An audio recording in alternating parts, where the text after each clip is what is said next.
about you, and it's no one else like you is what they're getting. Positive vibes only. Shout out to King Saul's boss in the build about you, and it's Sauce the boss, yo, sauce the boss, of course. Sister send the sauce. Sauce the boss, yo, sauce the boss, of course. Sister send the sauce.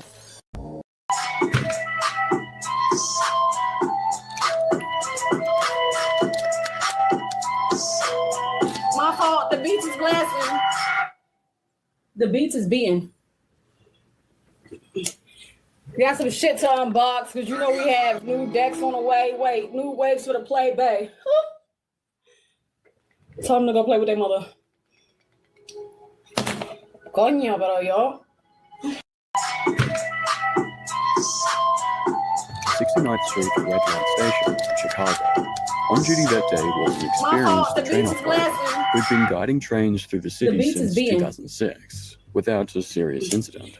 But on this particular day, something was different. He was distracted. Surveillance footage captured him looking away from the tracks, smiling and gesturing, completely unaware of the tragedy that was about to unfold.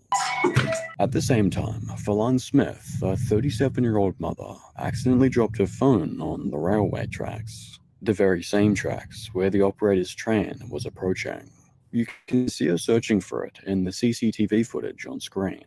And when she finally spotted the phone, she made a split-second decision to climb down and retrieve it.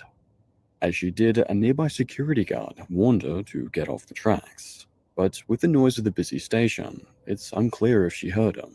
She grabbed her phone and rushed towards a service ladder, but it was too late. Meanwhile, the train operator remained distracted. In an instant, his demeanor changed as he realized what just happened. His train had just collided with Fallon Smith, who did not survive. On July 3rd, 2019, the CTA announced the termination of the train operator, citing a violation of operational guidelines. Surveillance clearly revealed that he was not paying full attention to his duties. However, it remains unclear whether, even if the operator had seen Fallon Smith earlier, he could have stopped in time. Nonetheless, Fallon's sister, Brandy Martin, expressed outrage, not only at the train operator, but also at the lack of action from bystanders and security personnel. I knew what the last 18 seconds of her life was like, but I'm traumatized. I'm hurt. I'm disappointed. Sadly, incidents like this are not isolated. Chicago's railways have seen several major accidents over the years. In 2014, a Blue Line rail operator fell asleep while guiding a train into O'Hare Station. Surveillance footage shows the train hurtling past the end of the tracks and crashing up an escalator, leaving over 30 people injured. The female operator now admits she fell asleep at the controls and didn't wake up until moments before the crash. Odin Valhalla Rising, now available on mobile and PC, exclusively with Google Play Games. Though two of the city's worst rail disasters occurred decades earlier. In 1972, a catastrophic collision between two commuter trains resulted in the loss of 45 lives and left over 330 injured. Then, in 1977, a derailment in the central business district caused over 180 injuries and claimed 11 lives. Even with advancements in safety and awareness, accidents like these, though less severe, continue to happen, serving as a harsh reminder of the ever-present risks on our railways.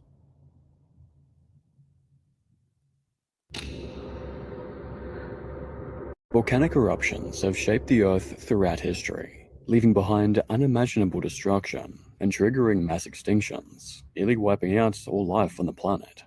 And in 2019, this destructive force was unleashed once again. This is Stephanie Broward, alongside her father, Paul, and her sister, Crystal. On December 9th in 2019, they were on vacation in New Zealand, on board the Ovation of the Seas, a Royal Caribbean cruise. A cruise that would take them here, White Island, one of the country's most active volcanoes. Yes, the entire island is literally a volcano. And so Stephanie and her family soon docked at the shore, greeted with what felt like an entirely different world, shown in the footage on screen. The island felt lifeless but full of energy, with massive towering grey rocks and clouds of steam that came from its many hot springs. At the center of the island was a massive crater filled with a steaming acidic lake. The tour guides would lead visitors to this point before returning back to the shore. By now, Stephanie and her family were enjoying the experience. They had just started walking away from the crater when Stephanie paused to take a photo. But as she lined up the shot, she noticed something unusual. Black smoke rising from the lake. Then, moments later, she heard a tour guide shout, "Run."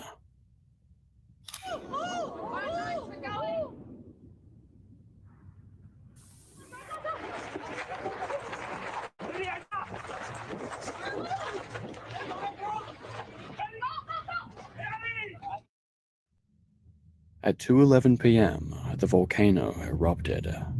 A massive shockwave sent people to the ground as an acidic cloud of poisonous gas, boiling water, and ash shot 12,000 feet into the air.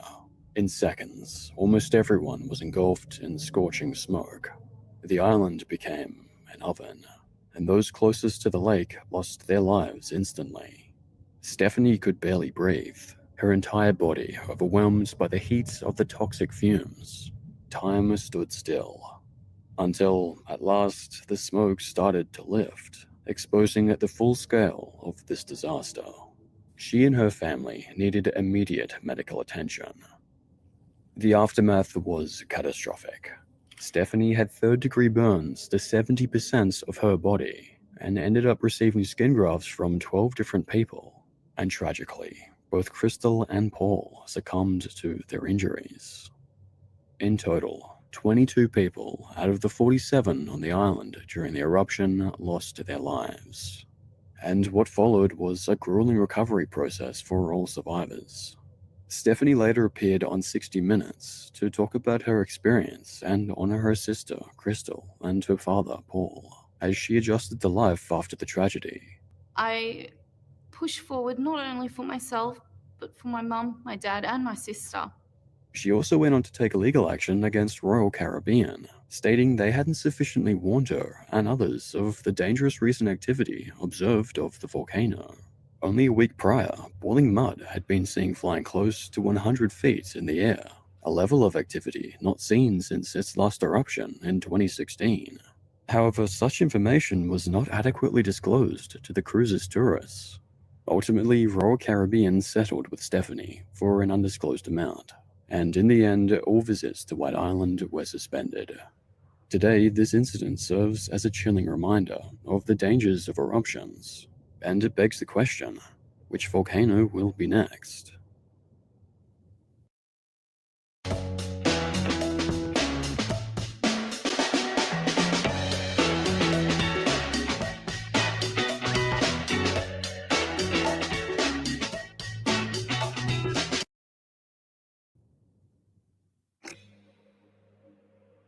T-minus 10, 9, 8, 7, 6. We have main engine start. 4, 3, 2, 1, and liftoff. Liftoff of the 25th Space Shuttle mission, and it has cleared the tower. STS-51L, NASA's 25th Space Shuttle mission. The Challenger launch on January 28, 1986 was a major spectacle, watched live by countless people. With a crew of 7, their goal was to deploy a tracking and data relay satellite, and to also study Halley's Comet as it went past the Sun. What also made this flight so interesting to the public was that one of the crew was actually just a civilian, not a trained scientist or astronaut. This was Krista McAuliffe, a teacher from Concord, New Hampshire. She was part of the Teacher in Space project, chosen from 11,000 applicants who wanted to take part in the flight. As a result, she received a lot of media coverage. The president said the first private citizen is going to be a teacher. I remember Steve saying, well, you've got to apply. This would be wonderful. Did you think you had even a prayer? I really didn't. I was almost doing it kind of like when you play the lottery. If you don't play it, you don't win. And to support the teacher, schools throughout the USA showed the launch live to students in their classes. Meanwhile, watching the flights in person was many of the crew's friends and families, as well as others who attended the event on that cold winter's day. Here you can see Barbara Morgan, the backup civilian applicant who would fill in for Krista if she couldn't make the flight. Together, as the Challenger launched into the air, everyone watched in awe, and eventually shock and horror.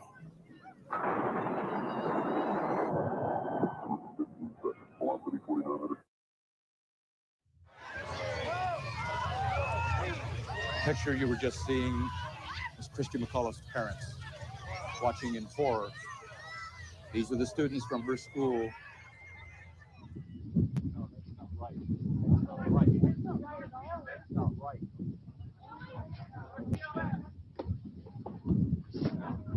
Do I get down? They may not realize yet what has happened. You see concern etched on their faces. The breath that they've been holding released. And then the realization sets in that something is wrong. 73 seconds into the flight, at an altitude of 46,000 feet, the craft broke apart, showering the area in debris for more than an hour. The entire crew had passed away. People were shocked, horrified, and absolutely devastated. What should have been a proud moment for the nation, the crew and their friends and families, became a heartbreaking disaster. Following the incident, wreckage of the vehicle was recovered, including the crew's cabin, which remarkably remained largely intact during the breakup. This suggests that the crew likely survived the initial destruction, as the cabin shielded them from immediate harm. However, upon impact with the ocean, determining the exact causes of their passing became impossible. According to NASA, it's believed that they succumbed to oxygen deprivation, or the force of the impact shortly thereafter. The last recorded words of the crew were, "uh-oh," said by pilot Michael Smith, less than a second before the shuttle broke up. All data after this point was lost, though evidence retrieved from the cabin's wreckage suggested that at least 3 emergency air packs had been activated out of the 4 recovered. It's disturbing to think that even some of the crew may have actually been conscious as the cabin fell. And the darkest part? This was all avoidable. According to NASA, the shuttle's breakup was the result of a leak in one of the 2 solid rocket boosters that ignited the main liquid fuel tank. What are known as O-rings was supposed to prevent such a leak, but the cold temperatures that day actually resulted in them not creating a seal. So if it had just been warmer, this incident likely wouldn't have occurred. Though what's especially disturbing is that prior to the launch, engineers had actually been voicing concerns about the seal's reliability for over 2 years. In fact, they'd even warned this could be a major issue the night just before the takeoff, pushing for the launch to be delayed due to cold weather. But authorities overruled them. And so if these engineers had been listened to, 7 lives could have been saved.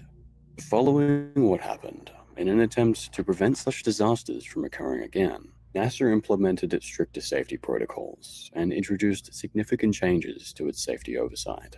Nonetheless, the widespread media coverage and the live broadcast, Krista being set to become the first civilian to go to space, and the failure of authorities to listen to the warnings from their engineers, made this launch's disaster all the more tragic.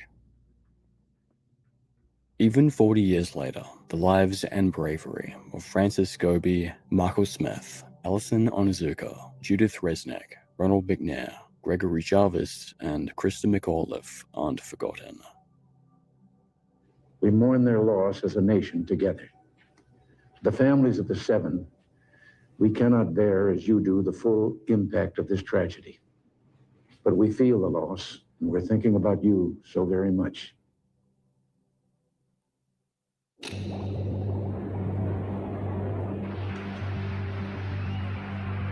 February 24th, 2010. Dawn Bradshaw, an orca trainer at SeaWorld Orlando, was preparing for her next big show. You see, SeaWorld was well known for their elaborate performances with Shamu, who would perform all kinds of entertaining tricks and stunts. It was a show that brought many to the park. Though in reality, Shamu was actually a name used for several different orcas over the years. One of them, who Dawn was about to perform with, was named Tillicum. At over 12,500 pounds and over 22 feet long, he wasn't just massive, he was dangerous.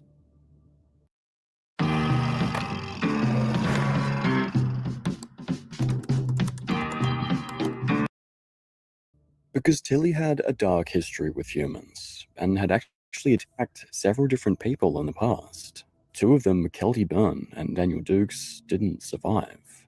Kelty, a part-time trainer, accidentally fell into the pool housing Tilly, while Daniel, a trespasser, entered the Orcus tank after hours. And yet, here we were, preparing for another show with this apex predator. Now, despite the dangers of her job, Dawn genuinely cared for the animals she worked with, considering them like her own children. Her passion for orcas had been a lifelong dream, one she had nurtured since the age of 10. By 40, with 15 years of experience at SeaWorld, she'd become a prominent trainer, widely respected for her dedication. Obviously, they're giving out a lot of energy too, but we're working together and having a lot of fun as well. You're amazing. Thank you. You really are. But soon this dream was about to be completely torn apart. The day was already off to a bad start. A previous show had to be ended prematurely because the orcas were agitated and chasing each other. And now Dawn was up for the next one, called Dine with Shamu. In the footage on screen, you can see Dawn working with Tilly. Now, it doesn't appear like anything has gone seriously wrong, but there are some subtle problems with the performance. The orca wasn't following his training. When Dawn blew a whistle to call Tilly back for feeding, he ignored her and kept repeating the previous trick. Clearly something was off. But the show continued, and ultimately nothing went seriously wrong. Until it was over.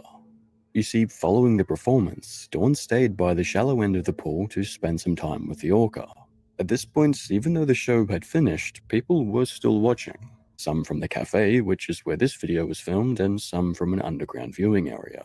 Now, Tilly was trained to also swim down to the window and greet the visitors. And so Dawn, knowing that people were still watching from down there, gave the orca the signal to go say hi. But that's not what would happen. Instead, Tilly grabbed Dawn, did a barrel roll, and dragged her under. The visitors watched in horror as the orca unleashed its strength on Dawn, thrashing her around in front of them. Do you know so you don't know if the person was injured or if they're having a medical problem? No idea. Okay, very well then. I don't even think they're out of the water yet. They're still in there with the whale, so... Okay, but someone is on scene and they are getting them out of the water now. There are people working on it, yes. There's about 2-3 dozen people over there right now. Now, at some point, Dawn found an opportunity to break free and made for the edge of the pool, but it was no use. Tilly seized her again, dragging her back under. Onlookers could only watch in helpless terror as the nightmare unfolded before their eyes. It was one of the most disturbing things they had ever seen. And how many folks are in the viewing area with you? At least 30. And these are guests? These are all guests and education members, Okay. and photographers who are getting ready to take the picture for the people that booked the tour. Okay. And then what happens? And then basically I saw him pull her in. I saw her in the water, so I knew that he had her. After what felt like an eternity, finally, Dawn was pulled away from Tilly and out of the water. I won't get into the details of her injuries, though I will say they were devastating. Orange County Sheriff's Office. We need SO to respond for a person at SeaWorld. A whale is one of the trainers.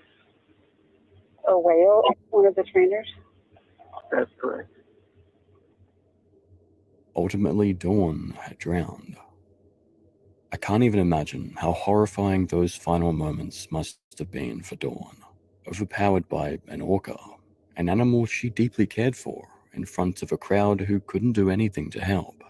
As a result of this tragic incident, trainers were no longer allowed in the water with orcas during their performances, and weren't even allowed to touch Tilly. The park was also fined $75,000 by OSHA. And further, in 2013, the release of the documentary Blackfish would expose the darker side of orca captivity, forever tarnishing SeaWorld's reputation. Nonetheless, because of what happened, Kelly's interactions with trainers were heavily restricted, and he was kept largely isolated until his passing in January 2017 at 35 years old. In the end, Dawn's passing remains a tragic reminder of the risks of working with such powerful and unpredictable creatures like Tilly. We just have a very aggressive resident, and she's going into different rooms. She's got two little bags that she picked up from the kitchen drawer and raising them against the stuff. On May 17th, 2023, a nurse at a Yallambee Lodge aged care home called 000, Australia's emergency hotline. She reported that one of the residents had grabbed two kitchen cutting utensils and was wandering through the facility, disturbing others. After multiple failed attempts to persuade the resident to put the objects down, the nurse realized that she needed help, fearing someone might get hurt. The resident in question was Claire Nowland, a 95-year-old woman. Claire was well known in her community and led an extraordinary life. For her 80th birthday, she celebrated by going skydiving for the first time.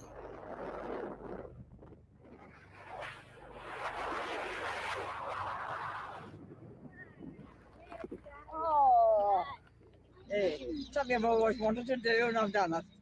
At that age, Claire was still active and doing remarkably well, but as the years passed, Claire's health gradually declined. At the age of 90, she moved into the Yallambee Retirement Home in Cooma, New South Wales, and Claire's main deterioration would take place just a couple of months prior to May 17th. During this time, her behavior became increasingly unpredictable and erratic. She had a confrontation with nurses outside. She tried to scale the front gate and got stuck in a tree. And a few days later, Claire got angry and shoved a woman with her walker. She was no longer herself, as Claire had developed dementia, a devastating illness that gradually erases memories, leaving individuals confused about where they are or who they are. Dementia can also lead to aggression, something that would soon have serious consequences.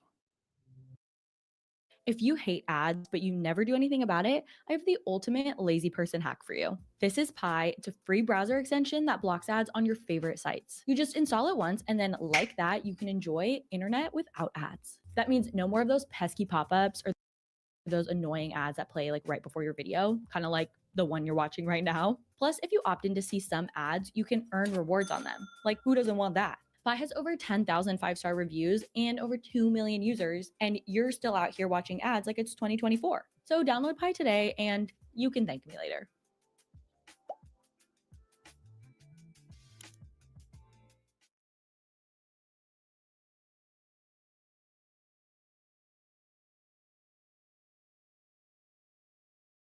Make your browser fast. Make your browser safe. Make your browser Chrome. Choose Google Chrome for your computer. Following the nurse's phone call, emergency services arrived at the facility to assist with the situation. However, strangely, upon their arrival, Claire was nowhere to be found. With no one actively watching her, she seemed to have disappeared. How this happened remains unclear, as the elderly woman had limited mobility and relied on a walker to get around. Even so, the presence of the silverware made her potentially dangerous, and it was unclear how easily she could be disarmed. After all, a single gash could pose a significant risk. So where could she have gone? Well, Claire hadn't actually disappeared. She was just around the corner from those looking for her, as shown in this CCTV footage. And as the group left the area, Claire slowly and quietly moved into the home's treatment room. I should note that by this point, she had put down one of the two kitchen utensils she was holding. In any case, with so many people searching for her, she was eventually found. But this is where the case takes a tragic turn. The video on screen shows the emergency responders approaching the treatment room where she was located. Here, they asked her to put down the silverware. Seemingly confused, she put down another object she was holding, a pen light, but kept hold of the kitchen utensil. She also began to slowly move toward the responders as they attempted to reason with her. Now, at this point, given how slowly she was moving, one might think that the reasonable response would be to just close the door and wait for her to cooperate, or continue monitoring her from a safe distance. After all, she wasn't in any position to chase anyone, and this approach would minimize risk for everyone involved. However, Senior Constable Christian White, faced with the situation, made a different decision. "Put it down now," he said. "Stop. Now you see this? This is a taser." Christian was in fact holding a taser, and his warning was serious.